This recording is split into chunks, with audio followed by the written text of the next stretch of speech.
تبارک و تعالیٰ نے زندگی عطا فرمائی ہے وہ اللہ تبارک و تعالیٰ کی قدرت کا شاہکار ہے۔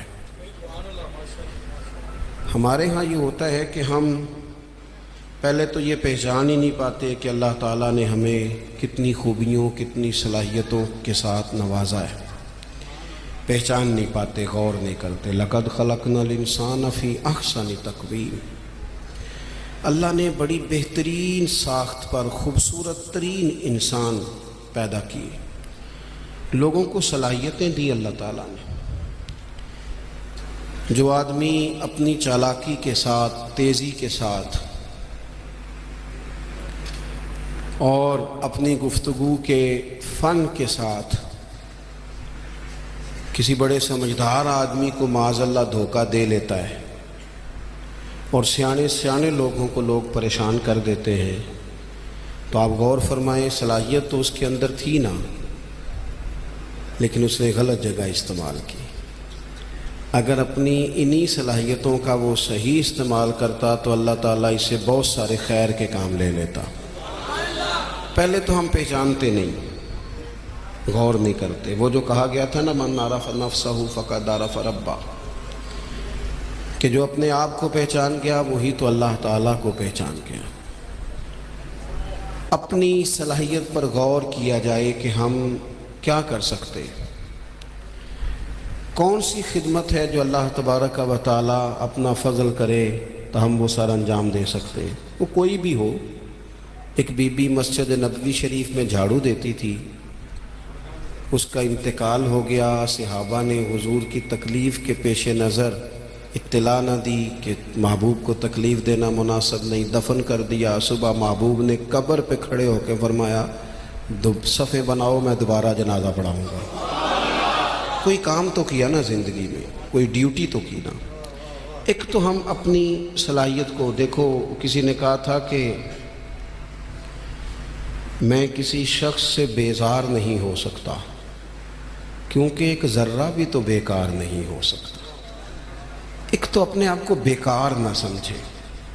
ہمارے ہاں لوگ کمزور پڑ جاتے ہیں، میں غریب آدمی ہوں، میں پیچھے رہتا ہوں، میری کون سی فوٹو آتی ہے، میں کون سا چار لوگوں میں پہچانا جاتا ہوں، پیسے میرے پاس۔ یہ کمزوریاں ہیں، یہ خود اعتمادی کو ختم کرتی ہیں۔ اپنی صلاحیت کو پہچانا جائے، غور کیا جائے کہ ہم کیا ڈیوٹی زندگی میں کر سکتے ہیں، اس پر توجہ دی جائے۔ اور پھر جب اپنے آپ کو پہچان لیا جائے کہ بھلا میں یہ دیکھیں نا، مدارس، مساجد، خانقاہیں، یہ سارے سلسلے، اس میں اگرچہ نام ایک بندے کا لکھا ہوتا ہے کہ فلانے نے بنائی ہے، لیکن اس میں سینکڑوں لوگ شامل ہوتے ہیں۔ یعنی وہ جگہ دینے والا بھی بڑا باکمال آدمی ہوتا ہے، وہاں ڈیوٹی دینے والا بھی بڑا باکمال آدمی ہوتا ہے، یہ بڑے باکمال لوگ ہوتے ہیں۔ کہنا پیر صاحب نہیں ہوتا ہے، تعریفیں پیر صاحب کی ہونی ہوتی ہیں۔ اور اب تو اللہ خیر کرے، بعض آستانوں پہ لوگوں نے باقاعدہ بندے رکھے ہوئے ہیں تعریفیں کرانے کے لیے۔ اللہ والوں کو اس کی ضرورت نہیں ہوتی۔ خوشبو کو بھی کبھی بتانا پڑا ہے کہ میں خوشبو بتایا نہیں کرتی، خوشبو تو آیا کرتی ہے۔ تو یہ نام تو قبلہ پیر صاحب کا ہی آئے گا، انہی کا ذکر آئے گا، چلے اچھے لوگ ہیں، آنا بھی چاہیے، لیکن بڑی خدمات ہوتی ہیں ان لوگوں کی جو آستانوں پہ ڈیوٹیاں کرتے ہیں، جو پیر صاحب کے آنے والے مہمانوں کی خدمت کرتے ہیں، جو وہاں رات کو دیکھتے ہیں، جو وہاں ڈیوٹی کرتے ہیں۔ اگر یہ سارے لوگ نہ ملے تو کام ہوتا نہیں۔ تو ایک تو دیکھیں کہ صلاحیت کیا ہے۔ دوسری بات یہ کہ جب پتہ چل جائے تو پھر وقت کو بیکار ضائع نہ کریں۔ رب کے بندوں میں اور عام بندوں میں فرق کیا ہوتا ہے؟ عام لوگ وقت ضائع کرتے ہیں، رب کے بندے اپنے وقت کو قیمتی بنا کے رب رسول کو راضی کر لیتے ہیں۔ ہمارے اوقات ضائع ہوتے ہیں۔ ڈھیر سارے لوگ ہیں، وہ کہتے ہیں میں بور ہو رہا ہوں، تو میں اکثر کہتا ہوں کہ بور ہونے کے لیے بھی تو ٹائم چاہیے نا۔ ہمیں تو ٹائم ہی نہیں ملتا، بھلا کس وقت بور ہو، ٹائم ہی نہیں ملتا۔ وہ جناب آپ پوچھیں کسی آدمی سے کہ یہاں کیوں کھڑے ہو، کہتے ہیں میں ٹائم پاس کر رہا ہوں، تو میرا کئی دفعہ دل کرتا ہے پوچھنے کو کہ آج آپ نے ایک سپارہ قرآن پاک کا پڑھا ہے؟ محبوب تو پوچھتے تھے نا صحابہ سے صبح کہ آج کسی نے جنازہ پڑھا ہے، مسکین کو کھانا کھلایا ہے؟ آج فلاں آدمی نے کوئی نیکی کی محبوب سوال کرتے تھے تو ٹائم پاس کر رہا ہوں جی بھی اتنا ٹائم آیا کہاں سے جسے پاس کرنا پڑا. بعضوں کا 1 منٹ ٹھہرنا میں آیا. او بھئی 1 منٹ میں 3 دفعہ سورۃ اخلاص پڑھی جا سکتی ہے اور پورا قرآن پاک پڑھنے کا ثواب ہے. آپ نے 1 منٹ کو ایسے سمجھ لیا ہے وقت کا ضیاع. یہ بہت سارے لوگ ہیں جو تبصرے کرتے فارغ ہیں کام کوئی نہیں, اس پر بھی تبصرہ اس پر بھی تبصرہ, اس کی بھی بات کرو. بھئی اتنا تو ٹائم ہی نہیں ہے کہ آپ اس کی بات کریں. اتنا کہاں سے وقت آیا؟ نبی پاک علیہ الصلوۃ والسلام نے فرمایا, یہ سیاستہ میں حدیث موجود ہے, فرمایا جب صبح سورج طلوع ہوتا ہے تو دن جب چڑھتا ہے تو دن اعلان کرتا ہے, وہ دن اعلان کرتا ہے کہ لوگوں میں آج آیا ہوں, آج کے بعد دوبارہ نہیں آؤں گا. اگر جو کام تم نے کرنا ہے وہ آج کر لو, میں آج آیا ہوں, آج کے بعد دوبارہ. آج 10 ستمبر کو جس بندے نے سارا دن قرآن پاک نہیں نہ کھولا, یہ اس سال کا 10 ستمبر اسے دوبارہ نہیں ملے گا زندگی پر. جس نے آج صبح سے ایک دفعہ بھی, میں اکثر کہتا ہوں نبی پاک علیہ السلام نے سارے دن اور ساری راتیں امت کو یاد کیا اور سارا دن ہی گزر گیا, امت نے ایک بار بھی درود و سلام نہیں پڑھا. سارا دن ہم نے بہت ساری خیر کر سکتے تھے, اچھا مشورہ دے سکتے تھے, کوئی بات سیکھ سکتے تھے, لیکن وقت ضائع کرتے. اپنے اوقات کو مرتب کریں. ہمارے بزرگوں کے ٹائم مرتب تھے, طے تھے. امام بخاری اگر ہماری طرح ہوتے تو قرآن مجید کے بعد ایک صحیح ترین کتاب ہمیں دے پاتے. امام مسلم کا بھی اگر وہی حال ہوتا جو آج ہمارا ہے. ڈھیروں لوگ ہیں جنہوں نے بخاری پڑھی نہیں, پوری مسلم شریف کو پڑھا نہیں, اور انہوں نے کتنی محنت کر کے احادیث پر گفتگو کر کے فرق نکال کے کہ یہ حسن ہے, یہ ضعیف ہے, یہ صحیح ہے, یہ متواتر ہے, انہوں نے ہمارے سامنے رکھی. اعلیٰ حضرت فاضل بریلوی نے 1000 کتاب لکھی ہے. کتنی؟ اور کتاب ایسی نہیں کہ وہ مطلب کانٹ چھانٹ کے کتاب بنا لی ہو, وہ جس سمت آ گئے ہیں سکے بٹھا دیے ہیں. کام ان لوگوں کا مرتب تھا, ان کے وقت میں برکت تھی. حضرت عمر بن عبدالعزیز رحمۃ اللہ علیہ سے ایک دن ان کے خادم سے آپ نے کوئی کام کہا تو کہنے لگا حضور یہ کام کل کر لیں گے. تو آپ فرمانے لگے یہ کام اگر کل کریں گے تو جو کام کل کرنے ہیں وہ کب کریں گے؟ ہمارے ڈھیر سارے لوگ ہیں جنہوں نے ابھی تک طے ہی نہیں کیا. آپ نماز نہیں پڑھتے, کہتے ہیں بس میں حج کا رہا ہوں, شروع کرنی ہے. تو اگر حج پہ نہ جا سکے خدا نخواستہ اللہ معاف کرے تو پھر نماز پڑھنی نہیں ساری عمر. میں وہ بچوں کی شادی کر لوں پھر میں ٹھیک ہی ہوں. تو اگر ایسا وقت آیا ہی نہ, خدا نہ کرے, تو پھر کیا پڑھنی نہیں؟ میں بہت سارے لوگوں سے کہتا ہوں داڑھی شریف رکھ لو, کہتے میں آج نیک نہیں. تو میں نے کہا داڑھی کی قسم ہی اٹھانی تھی, بس نیک ہونا تو رکھنی ہے. روٹی کی اٹھاؤ نا کہ جب تک نیک نہیں ہونا کھانی نہیں, یہ کرو نا بات. باقی سارے کام چل رہے ہیں اور اس پر آپ کسی کو توجہ دلائیں, بلکہ بعض نے چھوٹی رکھی بھی ہوتی ہے. تو میں کہتا ہوں چھوٹی والے کو بھی تو لوگ مولوی کہتے ہیں نا, تو اسے پوری کر. اپنی مرضی کی کیوں رکھتا ہے, رب رسول کی مرضی کی رکھ. کام جو کرنا ہے اسے شروع کیا جائے, جو ڈیوٹی کرنی ہے اسے. ہمارے ملک میں رواج بنا دیا گیا ہے کام نہ کرو بیسے کرو, کام نہ کرو کیچڑ اچھالو. یہ دیکھو نا کتنی تکلیف ہے سیلاب والوں کو, کتنی تکلیف ہے. ہمارے وہاں دوست موجود ہیں, اپنی ہمت کے مطابق کام کر رہے ہیں. میں خود بھی وہاں حاضر ہوا تھا. اب وہ کہتے ہیں کہ جلدی امراض ہونے لگے. یعنی ایک طرف وہ بندہ ہے جو نخرہ کر رہا ہے کہ یہ روٹی میں نے نہیں کھانی, یہ سالن لے جاؤ, اور دوسری طرف ماں کے کہتی ہے کہ صرف میرے بچے کو زخم ہو گئے ہیں, کیڑے کھڑے ہیں پانی میں, جلدیں پھٹنے لگی ہیں, صرف دوائی چاہیے. تو کیا رب کریم نے حساب نہیں لینا؟ چلے مہربانی کرتے, وزیروں نے تو نہیں جانا تھا, پیر ہی ایک دورہ کر آتے, تھوڑی سی توجہ کر لیتے. کیا یہ محبوب پاک کو راضی کرنے کا طریقہ نہیں؟ کیا حضور نے فرمایا نہیں جو میری امت سے محبت کی جس نے اسی نے مجھ سے محبت کی؟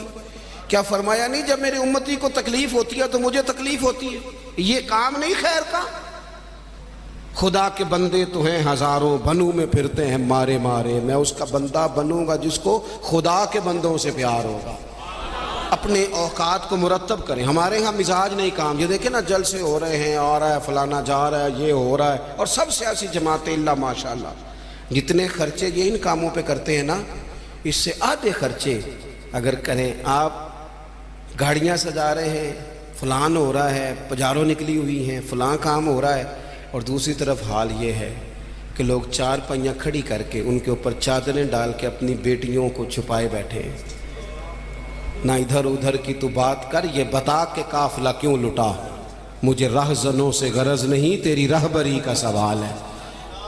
تھوڑا سا توجہ دینے کی ضرورت ہے کہ ہم ترجیحات ہماری کیا ہیں, ہم اصل میں کرنا کیا چاہ رہے ہیں, ہمارا رستہ اور سفر کیا ہے.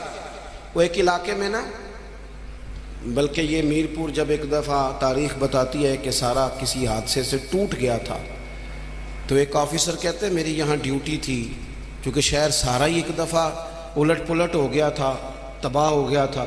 تو میں نے دیکھا ایک بوڑھا شخص اور اس کی بیوی 2 بوریاں گدے پہ رکھے ہوئے آ رہے ہیں. میں نے آگے بڑھ کے سلام لی, بابا جی کدھر جا رہے ہو؟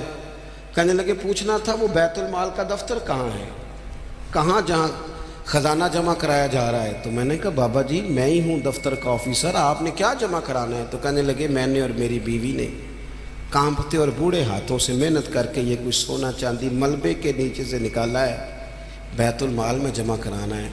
تو میں نے کہا بابا سارے لوگ گھر لے جاتے ہیں, آپ بیت المال میں لے آئے. کہنے لگے پتر شہر سارا ٹوٹ گیا ہے, یہاں ہمارے بزرگوں کی قبریں ہیں, ہم تعاون کرنا چاہتے ہیں ہمارا شہر پھر سے آباد ہو جائے. شہر آباد ہوں گے تو گھر بھی انشاءاللہ بانی جائیں گے. وطن جب رہتے ہیں نا تو پھر سارے کام ہی چلتے رہتے ہیں. لیکن آپ پرواہ نہ کریں, وقت کو ضائع کریں اور فضول ابحاث میں ٹائم ضائع کریں, کوئی معنی نہیں. آپ دیکھیں نا نبی پاک صلی اللہ تعالیٰ علیہ وسلم نے فرمایا وہ بہترین مسلمان ہے جو لا یعنی باتیں چھوڑ دے, بے مقصد باتیں زندگی میں چھوڑ دے, بس با مقصد باوقار پتے کی بات زندگی میں کریں, وقت کو ضائع نہ کریں. اور جن لوگوں نے اپنا وقت مرتب کیا, کام کیا, ڈیوٹی کی زندگی میں, حضرت عمر بن عبدالعزیز کی عمر 39 سال ہوئی ہے, پوری 40 نہیں. کتنی بولیے؟ 39 سال کی عمر میں یہ بندے نے روز قرآن پاک بھی پڑھا, درود پاک بھی پڑھا. اس شخص نے امت کو عدل و انصاف سے بھی بھرا, مساجد بھی بنائیں, انہوں نے مدارس بھی قائم کیے, خدمتیں بھی کی. عمر 39 سال پائی, لے سجنا سا توڑ ہی نہیں پائی, تو جان بھی دیتی تیرا تیرے. ہم نے تو طے ہی نہیں کیا آج تک. یہ بہت سارے نوجوانوں کو میں دیکھتا ہوں ساری دن تصویر پہ گزر جاتا ہے, سارا دن فوٹو آنی چاہیے. اور قوم نہ زیادہ تر اللہ ماشاءاللہ بالخصوص نوجوان نسل ہواؤں میں زندہ ہے, خوابوں میں زندہ ہے, موبائل کے اندر زندگی گزار رہے ہیں. زندگی کے دکھ کچھ اور ہیں, کرب کچھ اور ہیں, تکلیفیں کچھ اور ہیں, سمجھنے کی چیزیں کچھ.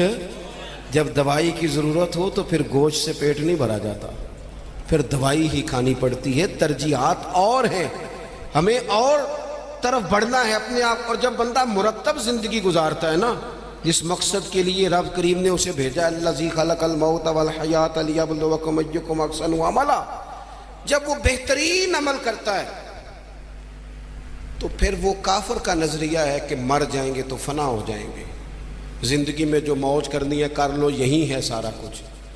مومن کو تو بتایا گیا ہے کہ تو یہاں قیدی ہے, تیری یہاں زندگی رب چاہی گزار دنیا میں, اللہ رسول کی مرضی پہ چل. قیامت کے دن اللہ تبارک و تعالی جنت میں تجھے ساری نعمتیں عطا فرما دے گا. یہ کووڈ-19 کے دن تھے نا, تو مجھے ایک سرکاری ادارے میں مدعو کیا گیا. کہنے لگے جی خوف بڑا ہے لوگوں پہ, کرونا سے ڈرتے ہیں. بعض لوگ تو ایسے ہیں جو کسی جگہ حاج, یہ ٹینشن بڑی سوار ہوتی ہے نا. ایک صاحب میرے سامنے بیٹھ کے کہنے لگے جی مجھے تو زیادہ لوگ جمع ہو جائیں تو گھٹن ہونے لگ جاتی ہے, تو یہ قبر میں تو میں تو بڑا خوف کھاتا ہوں. تو میں نے ان سے کہا قبر کھڈا ہے, گڑھا ہے, دوزخ کے گڑھوں میں سے گڑھا ہے, حدیث صحیح موجود ہے, بات بالکل ٹھیک ہے. لیکن قبر کی ایک دوسری حالت بھی ہے جو بندہ مومن کے لیے. آپ کا جو خیال ہے نا سانس کیسے آئے گی، چاروں جانب سے بند ہے، تو جو رب مانگ کے پیٹ میں بندے کو سانس کے لیے موقع دیتا ہے نا، اور اگر کوئی اس سے بھی زیادہ آسان بات سمجھنا چاہے تو انڈا چاروں جانب سے بند ہوتا ہے، سوراخ بھی کوئی نہیں ہوتا، چاروں، میری طرف دیکھیں جی، چاروں جانب سے انڈا بند ہوتا ہے، لیکن جب چوزا نکلتا ہے تو زندہ بھی نکلتا ہے، سانسیں بھی لیتا ہے اور خوبصورت بھی نکلتا ہے۔ تو جو مالک وہاں اس کے لیے ساری آسانیاں فراہم کرتا ہے وہ قبر میں بھی فرمائے گا۔ لیکن دو حالتیں ہیں نا، ایک وہ کھڈا ہے، وہ گھڑا ہے۔ دیکھیں میں نے اگر گجرانوالہ آنا ہے تو گجرانوالہ کی سڑک پہ چڑھنا چاہیے، پنڈی والی سڑک پہ تو اگر کوئی سڑک ہی اختیار کی ہو جو سیدھی کھڈے میں جاتی ہو، تو اس نے تو سڑک جان بوجھ کے اختیار کی ہے، نہ حلال حرام کی تمیز ہے، نہ بولنے میں احتیاط ہے، نہ کوئی پرواہ ہے، نہ بیٹیوں کا حق دیا ہے، نہ بہنوں کو ان کا حق دیا ہے، نہ ذمہ داریوں کا احساس کیا ہے۔ تو پھر اللہ معاف فرمائے، اس نے تو سفر ہی کھڈے کا شروع کیا ہے۔ لیکن اگر اس نے زندگی تھوڑی محتاط گزاری ہے، رب چاہی گزاری ہے، تو پھر قبر کی دوسری حالت بھی حضور نے بیان کی۔ یعنی بندہ مرے گا تو ذرا تصور کرنا کیا کہنے لگا ہوں، جب وہ مرے گا تو اس کی صرف قبر نہیں بلکہ اس کی قبر باغ ہے، کیاری ہے، قبر باغ ہے، اور معمولی باغ نہیں، جنت کے باغوں میں سے باغ، اور ایسی کیاری جنت کی، ایسا باغ، ایسا گلشن کہ جس میں آنکھ کھلتے ہی پہلی زیارت ہی مدینے والے محبوب کی نصیب ہوگی۔ کیا کہا حضرت نے، کہنے لگے لحد میں عشق رخ شاہ کا داغ لے کے چلے، ہم نے اندھیری رات سنی تھی چراغ لے کے چلے۔